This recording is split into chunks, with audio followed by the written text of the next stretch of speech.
Hey there, welcome back to the channel. Today's video I will show you how you can use your EBT card on Uber Eats. For this, first open your Uber Eats app from your phone.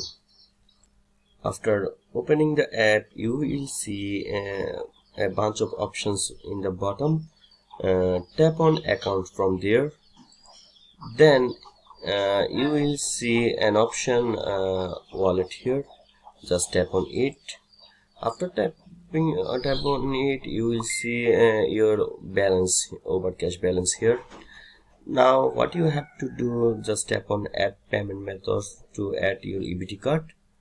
Now you will see here an option EBT card here. If you didn't see it, it might be not supported your region yet, so wait for to add this feature to your region.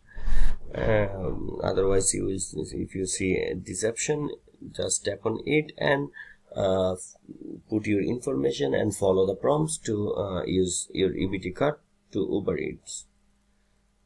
If you found this video helpful, don't forget to give a like.